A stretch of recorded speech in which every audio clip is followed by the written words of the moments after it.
My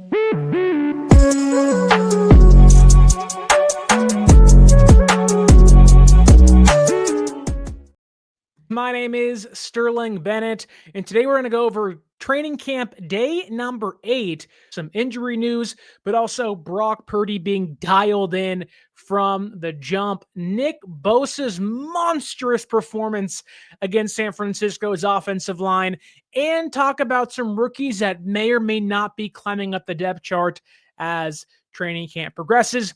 But don't forget to like, share, subscribe, leave us that 5-star audio podcast review, and let's dive in to San Francisco's 49er training camp day number 8. And let's kick things off on a somber note, because I do want to send my thoughts and prayers out to San Francisco 49ers play-by-play broadcaster Garrett Papa. It was announced today that he is battling a form of cancer. Hope and wish him the best. Papa's a nice man, a legend, especially for someone like myself who grew up watching Papa on television with the Chronicle Live and, of course, NBC Sports Bay Area. And also being a big Niner fan, if you're a Raider fan out there too, Papa, we wish him the best hosting KNBR still. As a sports radio guy myself, I do want to send my thoughts and prayers to Garrett Papa. Get well. Hope you can get back soon, because we need you. We need that voice. I want to hear touchdown San Francisco. I want to hear that again this season for the San Francisco 49ers radio broadcast and television broadcasts if possible. But let's dive into the actual day itself, because it was a near 2-hour practice for the San Francisco 49ers. It was a long and hot excursion for the red and gold on training camp day number 8. The pads were obviously still on, and we have some attendance, I guess you can say, or lesser attendees than we usually have, because while Christian McCaffrey returned and Nick Bosa and Trent Williams also accompanied him in their returns to practice, he even got Curtis Robinson back from the PUP list. He was back today. Didn't practice much, but a really good sign in the linebacker room to get Robinson back towards ACL week 3 of preseason last year, maybe week 2, but Appy's back off the PUP list. Another body to watch in that room. Maybe a stash player to begin the season, but Robinson was vying for that third linebacker spot last year, if not linebacker 2. So good to have him back. Again, didn't practice much, but a really good sign for Curtis Robinson's health. But we have some absences, and we have 2 new additions to the board. Jauan Jennings still isn't practicing, still a concern. Jacob Cowing, Renardo Green, both those guys, hamstring strains, they're not practicing either. Jordan James still isn't practicing with the knee injury, and Diamador Lenore is also still out with the hip irritation. But 2 more guys added to the list today, because safety Jair Brown was resting today. This to me is not a big deal at all. He had ankle surgery during the offseason, got things cleaned up. He's looked good, I guess. Hasn't really stood out. Hasn't been a non-factor, if you will, but has looked fine. And I think it's going to be okay. Like, caution, I wouldn't look too much into Jair Brown not practicing today. Some may call it a loss or a bad day for him, but I think San Francisco, you can tell, wants to take things extremely slow. I think he'll be back tomorrow before an off day, so I don't think it's that big of a deal. The other one that we don't have any idea about, which is when your mind starts to wander and you get concerned and you say, what else could go wrong? Because rookie wide receiver Jordan Watkins did not practice today. I have no idea why. The team did. He just wasn't out there. And you look, Ayuk isn't out there. Kawann isn't out there. Jauan Jennings, which may be minor, could be nothing, but also could be major or something. He's looked pretty good in training camp thus far. There have been some bumps along the way for him, but he was having a pretty good week. I hope it's not serious. Hope it isn't the hamstring. Too many guys are going down with those injuries, but he didn't practice today. So when veteran guys are out, you want younger guys to step up. And this is a time for Jordan Watkins to step up. So if he misses any chunk of practices either today, which he did miss, tomorrow, you hope he's back by joint practices with the Broncos next week. It's a pretty big test for him in his rookie training camp session. So this is a pivotal time for him. Sucks he missed practice today. Hope he's back tomorrow. Maybe you find it, where he kind of goes the Micah Williams route of missing practice today, missing practice tomorrow, leading into an off day, but is back for Monday's practice of next week. So hope that's the case. But again, though, when you have 4 receivers not practicing and Pearsall is having 2 days on, 1 day off, it seems like that's 4 guys down and already a pretty thin receiver room. So it's still concerning. Still one thing to watch, but San Francisco is already thin, and they're getting thinner at the wide receiver position as the next few practices have gone by. Austin Pleasance, though, the backup right tackle currently behind Colton McKivitz, he also limped off the practice field late in the day. Not exactly sure what happened. Maybe it was a hip or a knee or a quad or a hamstring or an ankle or a toe. I have no idea. But he did not return, so maybe something to watch there. Andre Dillard is already out. He was the assumed, or at least the veteran presence, brought in to be the backup right tackle. He's already out, hasn't practiced one time. So with him being out, Pleasance becomes a de facto backup right tackle. Now, if he misses time, again, you see the building blocks of just like the worry building up behind you, and you're like, oh my God, the injuries are kind of setting in again. And you hope the injury bug bites early, not later. So I'll take it. But San Francisco, I don't want to say is dropping like flies, but every day there's not just 1 or 2. It's like a surprising player or group of players not practicing for whatever reason that may be, injury or unknown. But not great for San Francisco thus far. Too many guys are out. Too many guys that need to play. Too many guys that could use the reps, either younger guys or veteran guys that really haven't found their footing just yet. Kawann, Watkins, Pleasance, even Jair Brown, like all these guys really need to play. And unfortunately, for whatever reason it may be, injury or not, are not on the practice field right now. Let's go to the cornerback rotation for Lenoir and Green not practicing. San Francisco, they have the work cut out for them because Lenoir and Green that you like, you may have some intrigue in, but are rather unproven. You have signed during the offseason. They went and signed Dallas Flowers from the Colts this past offseason. They have Darrell Luter Jr., Upton Stout, a lot of guys you like and are certainly intrigued by again, but all of those guys are kind of vying for Stout and Brown are battling for nickelback, Brown flower back spots. So again, everyone's kind of fighting for a job, which is good. You want to breed competition, but you want to do that with Lenoir, you wanting your top guy Robinson and Pearsall to be out there every single day.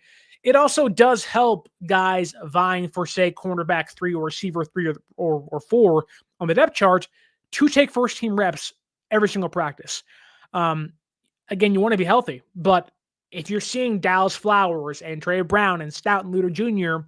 playing with the ones and seeing how they do play against one receivers, it kind of gives you a better indication as to where they are in their progressions and where they fit on the roster. But unfortunately, San Francisco, for all that may be good in that, it would be better if, in this case, say Lenoir and Green are still out. You saw Jennings and Ayuk and Pearsall, Robinson, Kawann, and Watkins out there, not Isaiah Hodgins, and yes, DeMarcus Robinson, but also Tariq Owens and Russell Gage, who's having a great camp, by the way. But like the injured cornerbacks that made way for the younger veteran guys to maybe showcase their skills more are not playing the number 1, number 2 receivers. They're playing the 3s and 4s. So it's like everything's kind of jaded, where it doesn't take away their good practices. It just skews them into not being as positive. So I'm not going to knock Dallas Flowers or Stout or Brown or Luter for that. It's not their fault.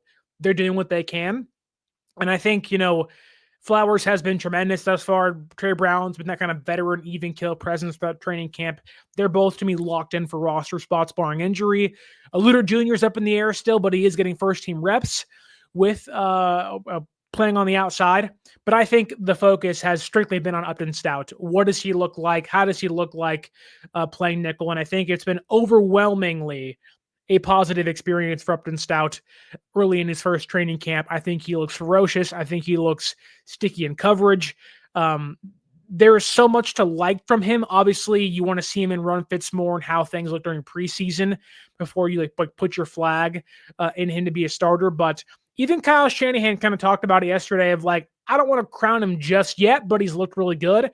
And I think that kind of tipped the cap of like where they're leaning right now to play nickelback. I think they are completely okay with Upton Stout starting for them week 1. Now, maybe Kyle is wanting to lean towards the veteran, which he does with his receivers, but Saleh's never been scared to play rookies. So I really wouldn't be shocked if Stout wins that job. I think he's been tremendous. Preseason games will help kind of give you a better vision or assessment of him. Saleh said today that I think is really important to tune into because, and I don't have the video for you, so I'll have to read it off for you. But in his post-practice press conference about Stout was telling to me, and I think it's when coaches use the terms, and I'll read the violence to him. He's got a violence to his demeanor. He's coming who like they want their players to be aggressive and play violent and just play with the high motor. When you hear them say that about Upton Stout, it makes you want to pay attention more to what he's doing out there. And he's a rookie fighting for a starting job, but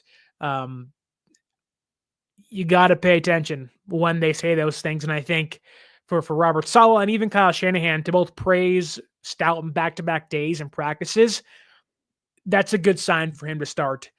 Maybe not week 1, but you that, while the consensus after his selection was like, really, this is the guy you reached, people's tunes may change. Hasn't seen him play yet.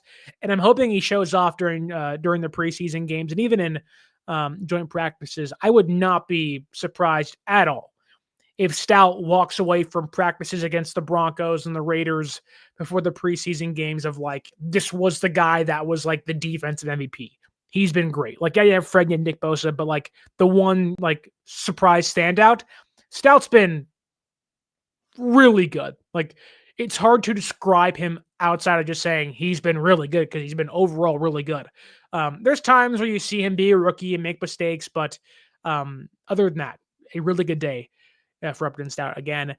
Nick Zakelj, back to the offensive line for 1 second. He continues to get first team left guard reps, even with Ben Barch out or back, excuse me. Barch is being eased back into things, so maybe that's why, but Shanahan talked about it being a competition, so they are not steering away from that. They're not going to give Ben Barch the job, which may be a good thing. For as much as Ben Barch played well last year in a short time, he's never healthy. So I think having somebody that you can trust play left guard if Barch can't or just isn't good enough, I think you really need that. I was always shocked why San Francisco never signed a guard during free agency or drafted a left guard earlier in the draft, but now we're here and we have to pick and choose with what we got. But yeah, I really think that just watch out for Nick Zakelj. Well, I do think we want to give Barch that job. Zakel's in the running for it. He also was taking third-team center snaps today, so maybe he's the backup center and backup left guard.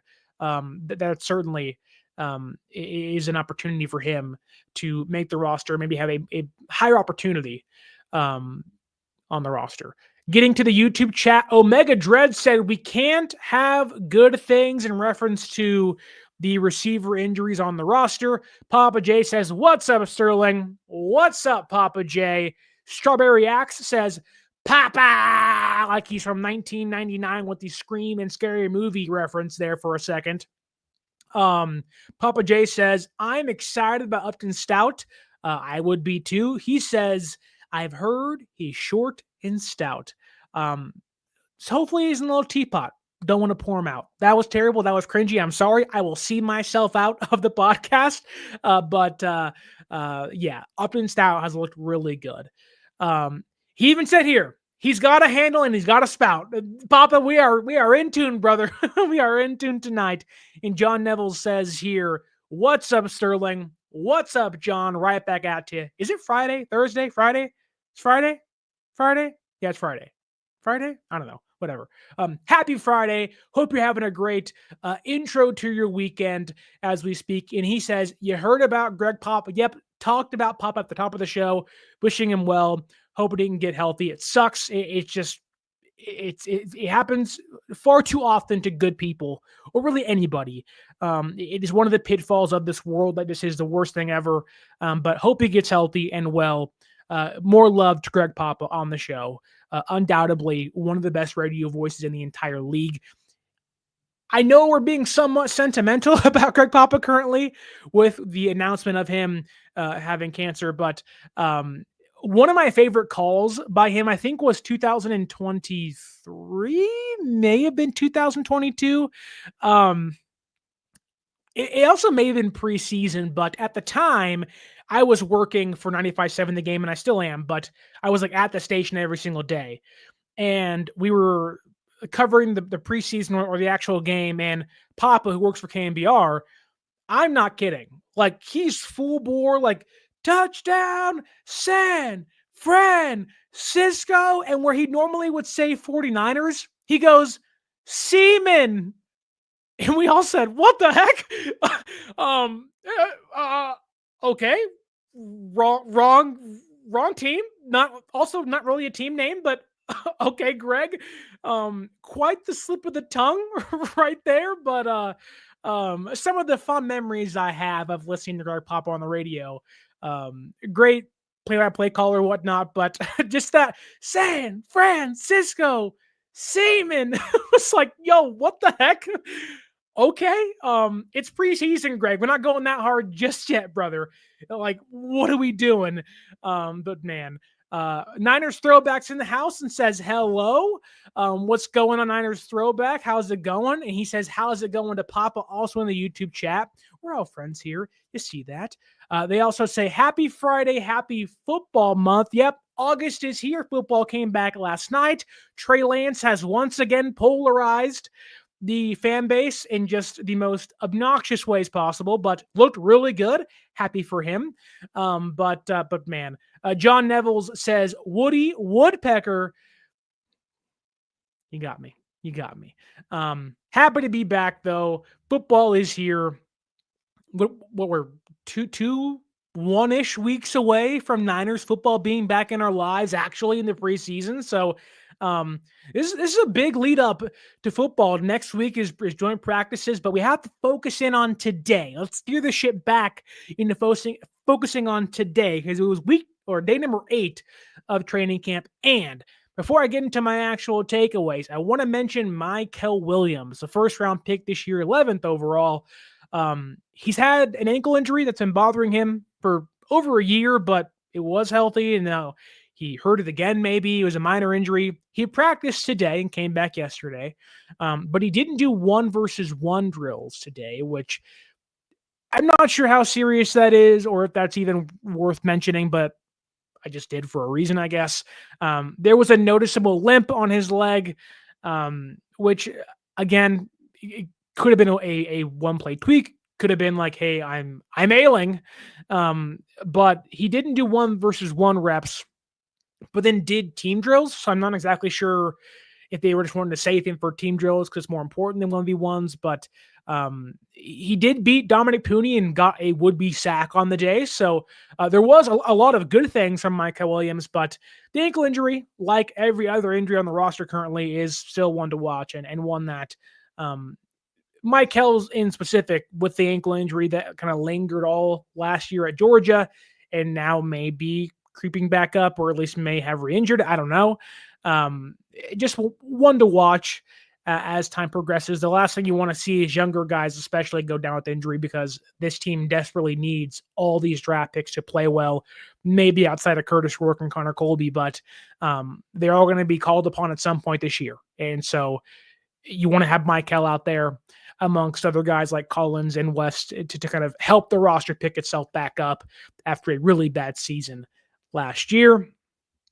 Back in the YouTube chat, Kawachito says, 1-versus-1s are fun, but aren't all that useful, to be honest. You're not wrong. And look, like, there's so many, like, you can get takeaways. And like, that's to me, like 1v1s is a place where you take what the offensive line coach, Chris Forrester or Chris Koceric, kind of try to help you with, in like take CJ West, for example. He's a big bull rush guy. You want to utilize some more pass rush skills, but that's doesn't translate. You're in space against the tackle or guard. You're never going to have that in the NFL. You're going to like, it's useful to a certain degree, but not as useful as team drill. So for Couch Ipto, you are completely correct here.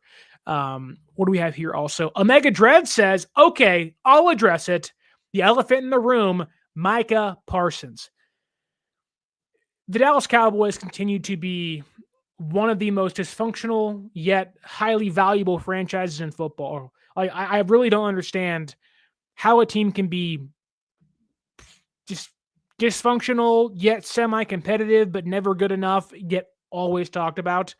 And now just not getting ahead of things. You paid Dak last year. He got hurt. You paid CeeDee Lamb. Maybe he wasn't great at the beginning of the year. It was a bad year for them. 2 quarterbacks got hurt. And now Micah wants a big deal. I don't know why it wasn't done. They haven't spent a ton of money in free agency the last couple off seasons, but now he's asking for, a trade request on social media, which is never a good sign.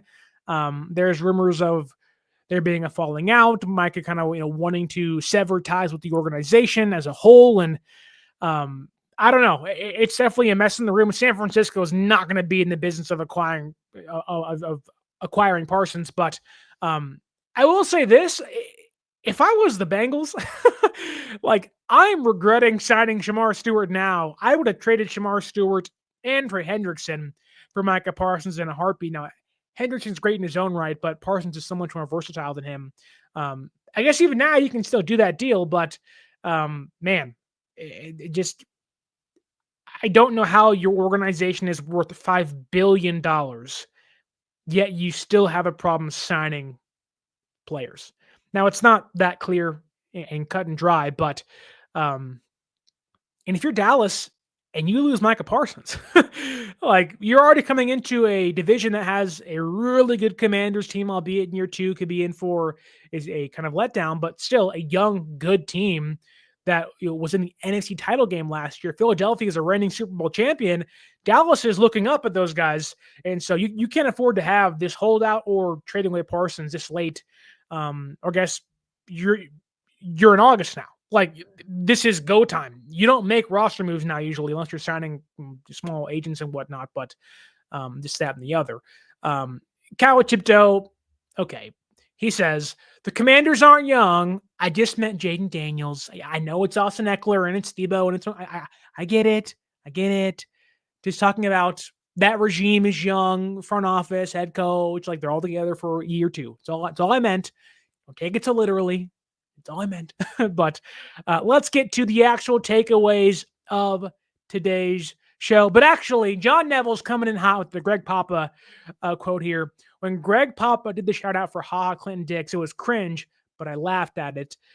I will say Greg Papa's never afraid to make himself sound cringy for our own entertainment. And I appreciate that. Thank you, Greg Papa.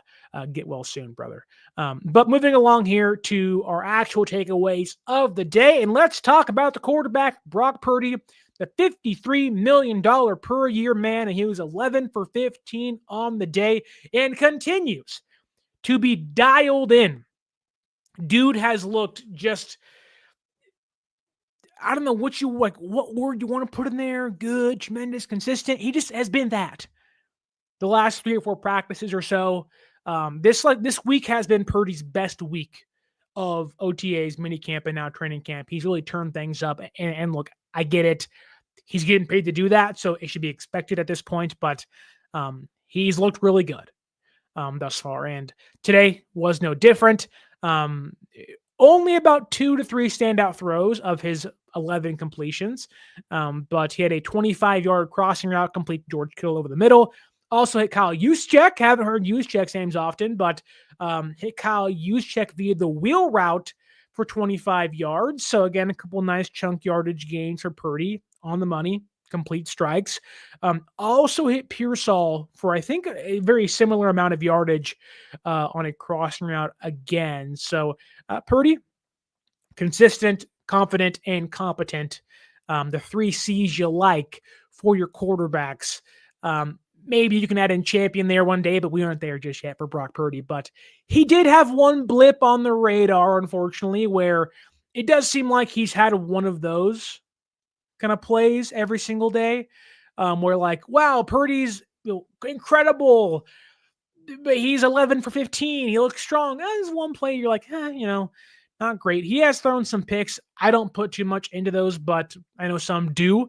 That said, today he threw a pick. Wasn't a great ball. Just was a bad decision right into Jason Pinnock's hands, who Pinnock continues to be a tremendous find for the organization. He's going to start. I said it plenty of times. I told you a week ago. He's a starter. Whether it's Brown and him or whether it's Mustafa and him, he's going to start.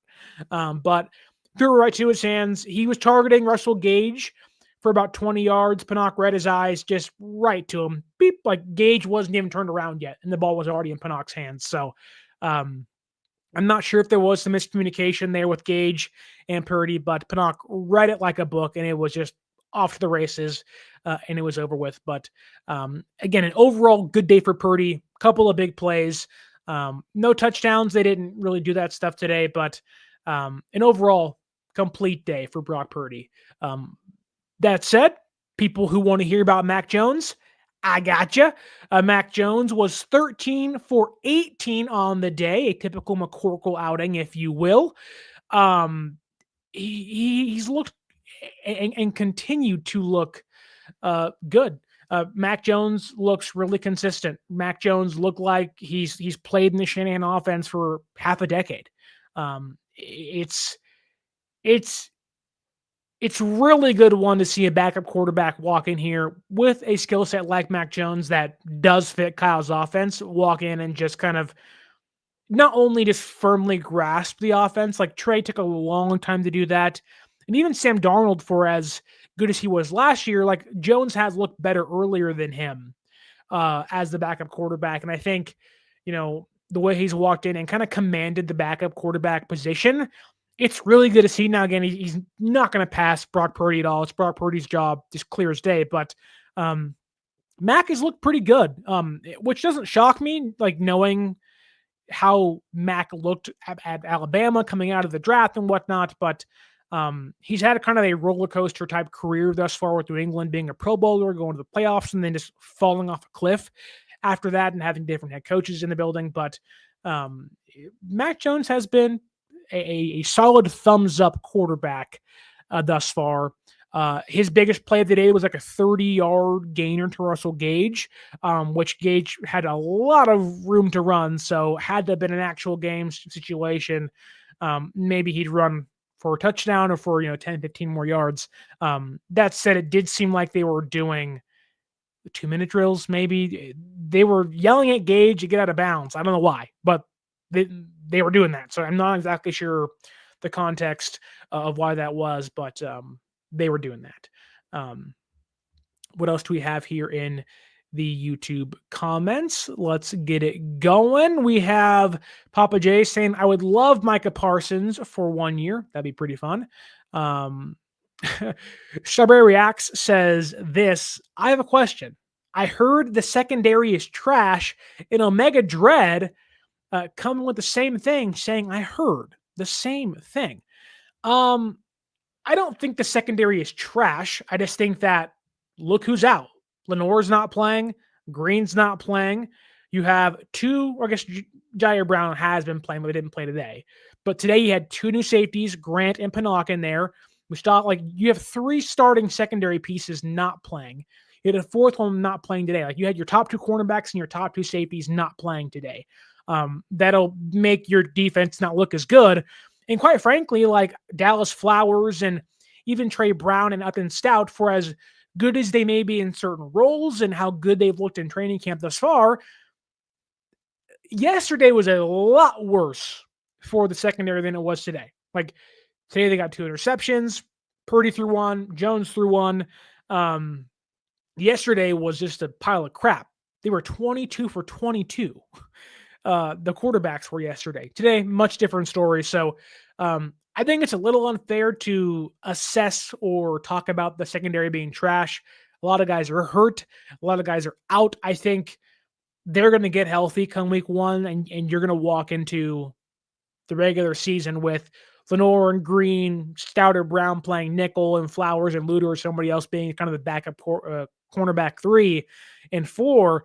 Then you're going to have Pinnock and probably Jair Brown starting for you. Then once Mustafa comes back, you'll have Pinnock and Mustafa out there. So you also got to think too, like you're putting guys in new systems. Pinnock hasn't played in a wide 9 system before, but is like flourishing. Like that's a really good bright spot. Trey Brown played it with Seattle, hence why he's looked pretty confident coming in and looked like he has in previous seasons. And even Dallas Flowers, although with Gus Bradley, Saleh puts guys in different places and everything. So there's been some transition, but also there's been so many guys out that I really wouldn't say it's trash or bad. I just think that there's been some inconsistencies. I'm not sure if that is due to injury, but it certainly plays a part in it. I do think, though, that if Green's healthy and Lenore's healthy, you're only going to have 2 new starters to begin the season, which isn't that bad in your secondary. And I think fans will be pleasantly surprised with Upton Stout. And I think Trey Brown can at least be a veteran kind of placeholder and be okay. Like he'll be a heck of a lot better than Isaac Yiadom was last year. So that may be an improvement for you. And I think Renardo Green is set to kind of usurp Mooney Ward's production, or at least, look better than what it was last season on the defense. So I wouldn't say it's bad or it just wasn't good, but there's been some contextual reasons as to why things haven't been as crisp. And also, like, there's would-be sacks that aren't there. So, like, the offensive line has really struggled, mainly because Nick Bosa. So you got to think, a lot of these plays and drives and actual games that matter, there'd be sacks involved. There would be fumbles. Like there would be things that would help the defense and the secondary, especially, look not as poor. I don't think it's as bad as it being trash, but there has been some bumps along the way. Continuing here, though, in my notes for 1 second, let's talk about Isaac Guerendo, because Guerendo has kind of flown under the radar this training camp, not because he's looked bad. A lot of the hype and a lot of the focus has been on Christian McCaffrey returning, Jordan James, and his ascension up the depth chart looking pretty good before getting injured. But Greno may have had his best running practice, not as a receiver. He's had a really good receiving practices in previous days, but today was his best day as a runner. He looked really decisive. He like last year with Guerendo, a lot of his issues was, I have speed. I have 4.3 speed. I can one cut. I can do all these physical things, but the vision, the timing, and the decisiveness just were not there for him in year number 1.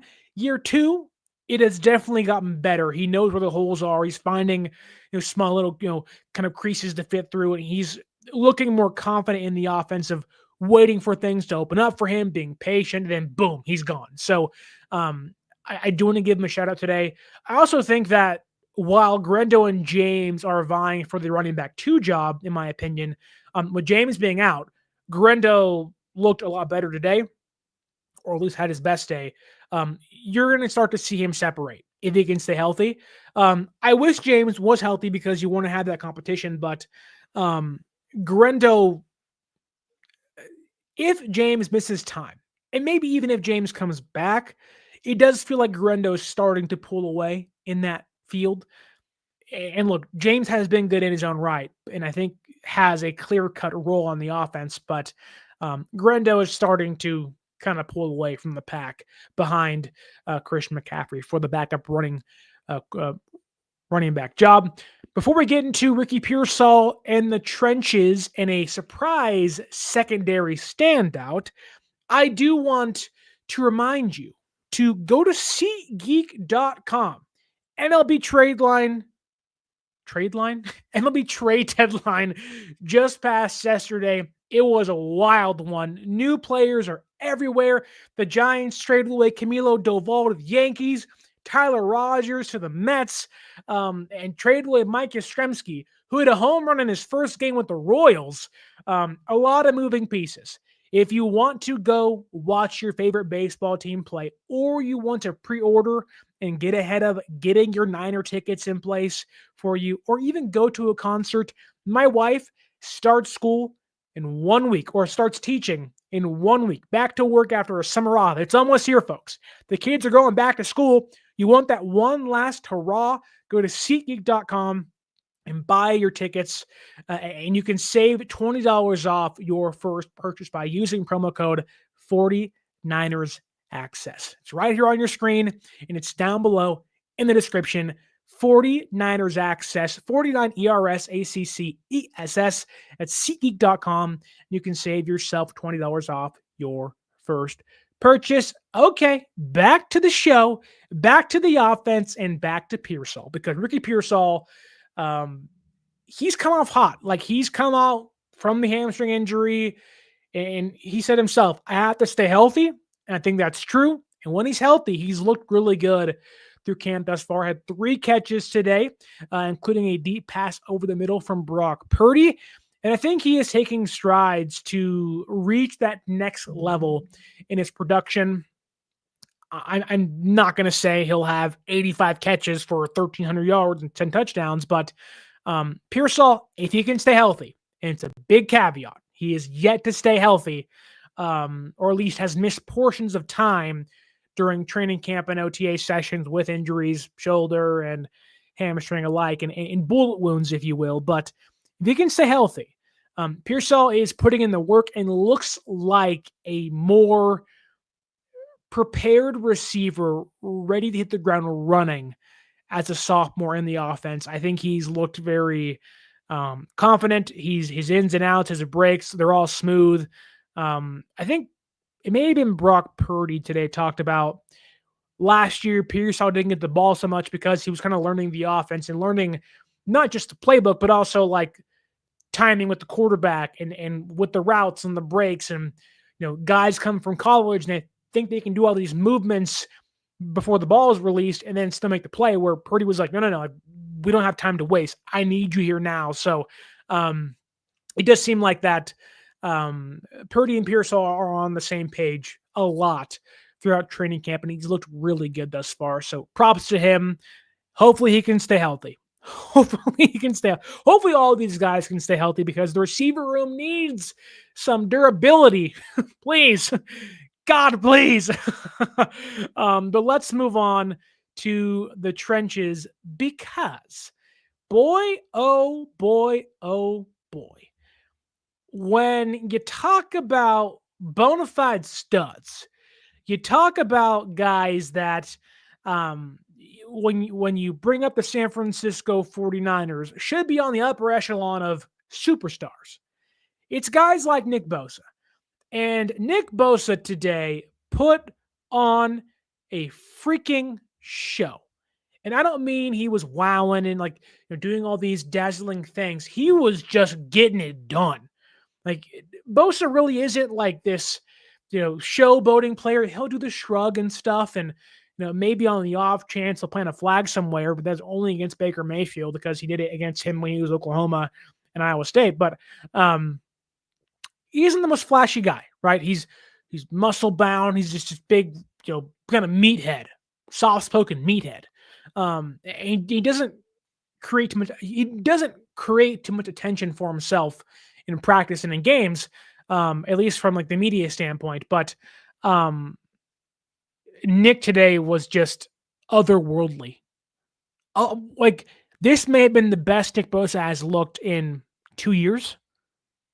It's practice. I get that. But Nick was just eye-opening for how great he was. And we already knew he was great. Defensive player of the year, 18.5 sack season, all those things. Yes, that's Nick Bosa, but he was tremendous. Which, funny enough, he starts the day out in 1v1s by losing to Colton McKivitz, who stonewalled him.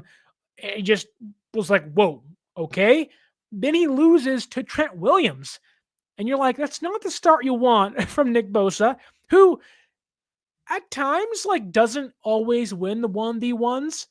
And I'm not sure if he's like trying new things or he's taking things slow or he's setting up the guys to make him look foolish during team drills. But when it got to team drills, it was like he went from coasting to full speed.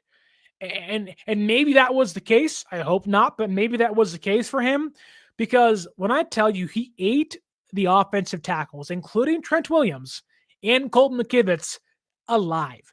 Like, Nick has been giving Trent some fits during team drills, not as much during 1v1s. And I do think there is room to talk about Trent maybe taking a step back as he ages, but especially this season. But Nick just was just baffling how bad he made them look today. He had 6, maybe 7, maybe 8 would-be sacks against Brock Purdy on the day. It was just like every play he'd get by, tap Brock Purdy's shoulder, tap his thigh, and it was like, yep, play be over. Yep, that's the sack. It was like every single play is like, boop. Like, it was like DJ Khaled, another one, another one, another one. It was like, oh my God. Like, please, like, take him off the field. He's ruining the reps kind of stuff. But there was a stretch of the day where, again, Nick had about 7 to 6 would-be sacks. In a 4-play span, Nick had back-to-back sacks, took 1 play off, didn't get one, then got a 3rd sack. In 4 plays. So say you had 4 downs, Nick had 3 sacks. And it was like, Jesus. It's like, does anybody want to stop him? The real question maybe is, can anybody stop him? Like, Nick is just beating everybody. Like, it's like when you're growing up and you have that like 13-year-old that's like hanging around the younger kids and he's just dominating them. And you're like, okay, it's clearly unfair. You are, I don't know, you're 5'6" as a 13-year-old, and I'm freaking 4'6", maybe 4 foot as like a 9-year-old or a 10-year-old. I don't know how old or how tall kids are at their ages. I'm dumb. It just is what it is. But clearly it's unfair. Like, he's just bodying them every single snap, and it makes them look terrible. Like, it's really hard to leave practice and be like, yeah, the offensive line looks great. And you're like, no, they don't. Especially against Nick Bosa, and mainly against Nick Bosa, I may add. But it's just kind of sad. Like, it's great for Nick, and I hope Nick can carry it over into actual games, because if he can, you're talking DPOI again. But he has made single-handedly almost the offensive line look like a problem, and not a good way, coming into preseason next week. But moving along to the 1v1s, the lesser important drills, but maybe a more important drill today, because we got Colton McKivitz, who I already talked about, stonewalled Nick Bosa during 1v1s, and then happened to be Nick Bosa's whipping boy during team drills. So there is the duality of man, the duality of Colton McKivitz, the McKivitz roller coaster, if you want to call it that. He was a teeter-totter of disaster. One side, yee, stonewall Nick Bosa. The other side, oh, give up a sack to Nick Bosa. The good side, yee, is in a great position to, like, he anticipates Samuel Kawan's spin so well during 1v1s, is already in where he needs to be before Samuel's even finished his spin. And it was like, that's great, yippee! And it was like, back to this, oh, sack, oh, sack, oh, sack. Oh my God, stop sacking the quarterback, please. And I don't know what shifts from 1v1s to team drills. I don't know what's going on. I mean, there's there's protections being called out. There's obviously offensive line shifts, and there's being some stunts run, albeit not too many in training camp. Like, there's further nuances to team drills and 1v1s, but McKivitz just, it is just this like yin and yang of like, wow, 1v1s are great. Wow, team drills are not so great. And he's looked overall like a better player in training camp, but today was just a nightmare for him playing right tackle. But I do want to move on to the defense, because there were two rookies. Kawann Kawachipto says here, people overreacting to losing reps in practice is hilarious, almost like 1v1s don't matter. Of course, you're being tongue-in-cheek, or you're being somewhat facetious, but yeah, like I practice is there to get better. Like, again, I played baseball forever. If you're in football practice, the whole point is to make mistakes and grow. Like, people often forget that. People are like, well, you weren't perfect, you're not good. And I think that's just an asinine take from things. Like, you want to make mistakes, you want to look foolish at times to get better. But you also want to look competent and you want to look like you can do it. But McKivitz has been, again, the yin and yang of good and also some really bad reps. But moving along to the defense, and let's talk about some rookies on the defensive line, on the interior. CJ West continues to be one of them dogs on the interior. Now, mind you, he's running with the third team, so maybe that would change. And mind you, he's mainly a power player, a power rusher right now as a rookie, so there is plenty of room to grow. I still think he'll be a starter over Alfred Collins or next to him. It really depends on Collins and how he grows in the next couple weeks, and we'll get to him in a second. But CJ West in 1v1s continues to win over and over and over again.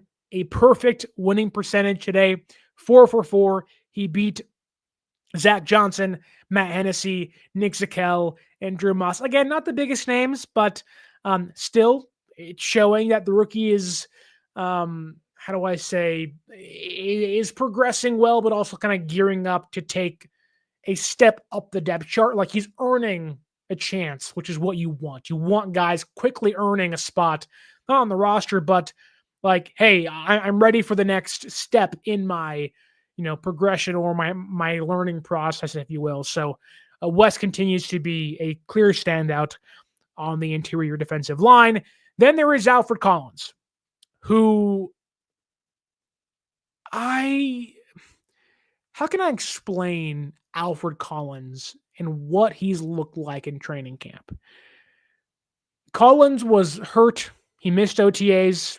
He didn't do mini camp with the rookies, didn't do action mini camp with the entire team. And that has really set him back in a big way. Now, obviously, you're hurt. It'll affect you physically, but just being out there, getting reps, learning the defense, getting coaching, like, all of that has really kind of hindered Alfred Collins not being able to do those things. The last couple months with the defense, he's clearly behind when it comes to where he should be as a second-round pick right now. And to be fair, Alfred Collins is rarely, at least in year one, rarely going to look good in 1v1s. He just isn't that player. He's not squirmy. He's not, elusive. He's just a big freaking bull that wants to clog space and lanes. And that isn't a problem to me. Like, okay, that's fine. Like, you're just not that kind of player.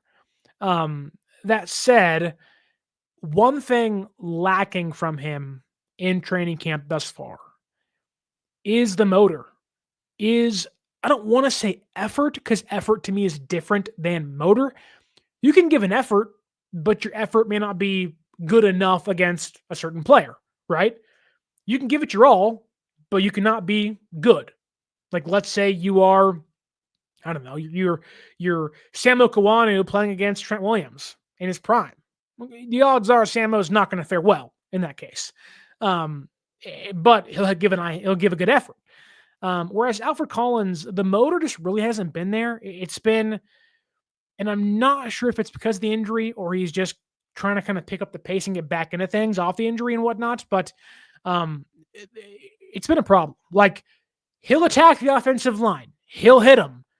The offensive line will take the anchor, absorb it. And Collins is just like, okay, what do I do now? Okay, I'm stuck. I'm stopped. Play's over for me. And that's not really what you want.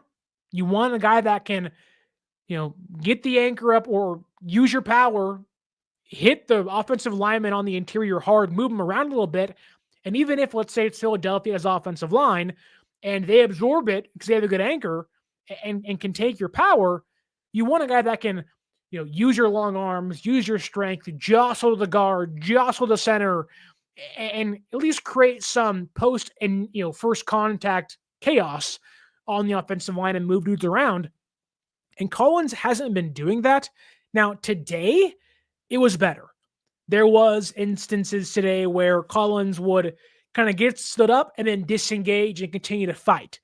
And I don't know what the actual reason for the issues or the inconsistencies early in camp were, but clearly it was a much better performance today from him. There was a higher motor, if you will, better effort, I guess you want to put it that way, although I wouldn't. He also even had a near sack during team drill. So there was progression. There was a bump in production for him. And Alfred Collins is never going to be I won't say never, but Alfred Collins and the way he plays, his play style doesn't project to be a 10 sack, excellent pass rushing defensive tackle, right? He's a base down, run stopping, lane clogging DT that can free up Michael, hopefully, and free up Nick and Bryce Huff and Wes and do damage on the interior to fill space in voids to stop the run and put the defense in better position on second and third down, right? That's his skill set. That's why he was brought in, to be a run defender. It's been a rough beginning, but maybe today was a step in the right direction for him. It wasn't a big win, but I think it was putting his best foot forward and stepping in the right direction for him right before a day off tomorrow, or in 2 days. So hopefully he can kind of continue that into a Saturday practice and bring it again and show some more. But it's been a rough going for him. But hopefully he can kind of get past his late start, get past the ankle injury, and bring it as the joint practices begin next week. Kawachipto says here, you guys realize that you do realize a guy who can do that at his size goes top 15. Not sure who you're referring to, but forgive me.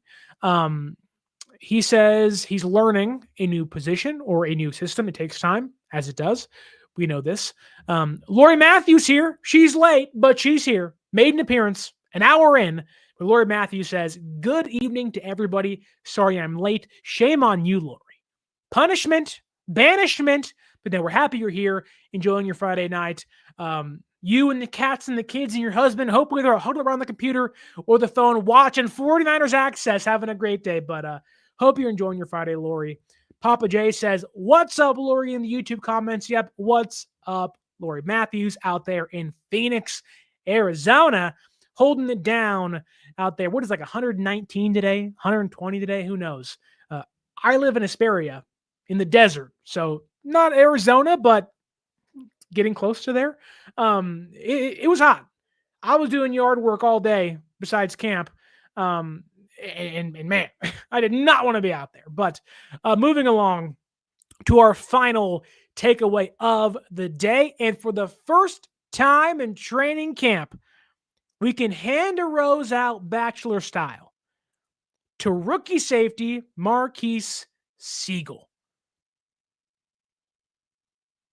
It was awesome. Marquise, who probably projects to be the fifth safety on the roster, especially once Mustafa comes back.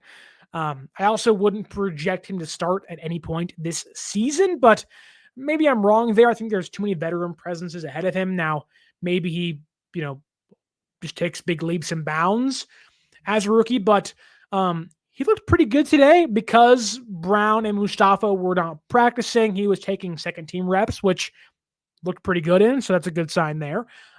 He broke up a pass today, got a PBU. And also, I think for as small as he is, he plays a lot bigger than he'd indicate, which just fits a solid style defense, right? That's what you want. Saul loves these smaller, feistier, grinded out dudes, and Siegel fits that mold. And I will say this, very explosive. Very, very explosive. Marquis Siegel, for maybe how little he may play in year one. Very explosive player coming into the football, back to the football. You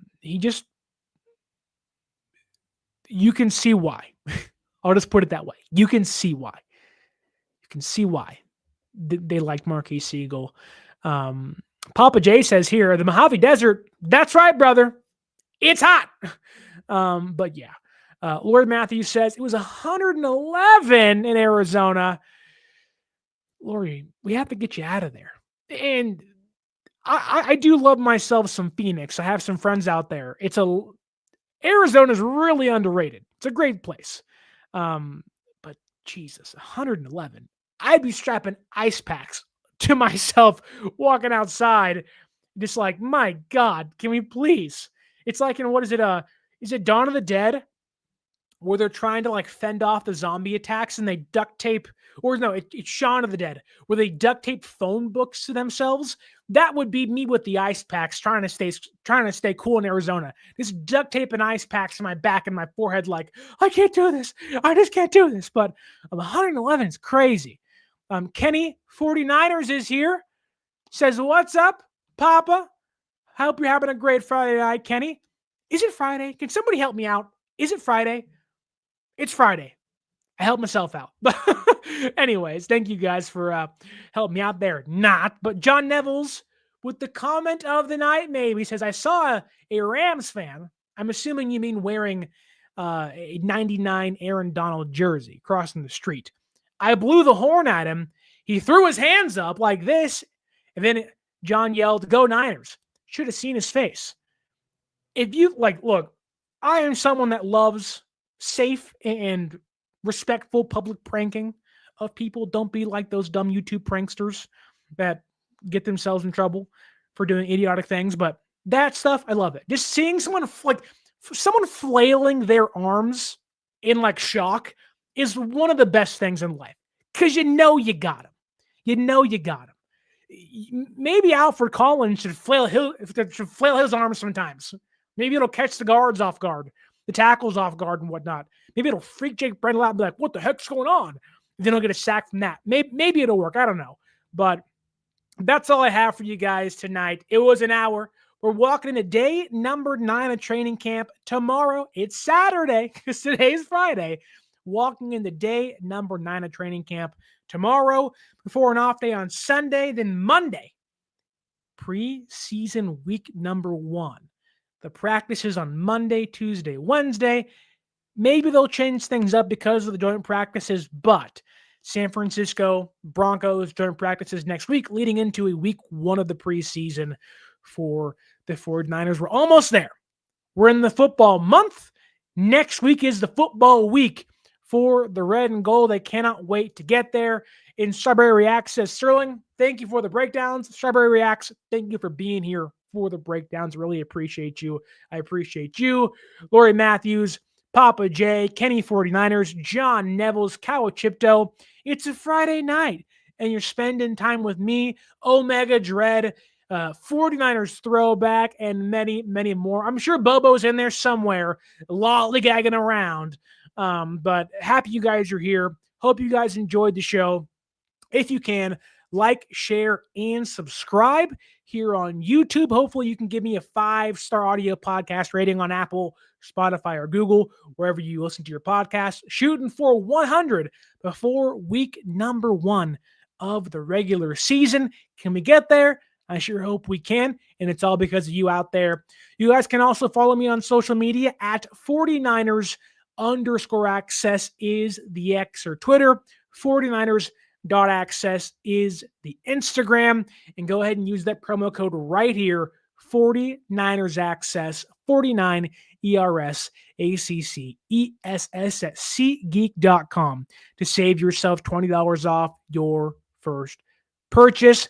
That's all I have for you tonight. Enjoy the rest of your Friday into your weekend, the last weekend before San Francisco 49er football. Wake up, folks. Gear up, folks. It's almost here. But thank you all for listening, liking, hopefully sharing, and subscribing. And until next time, my name is Sterling Bennett. And as always, stay faithful.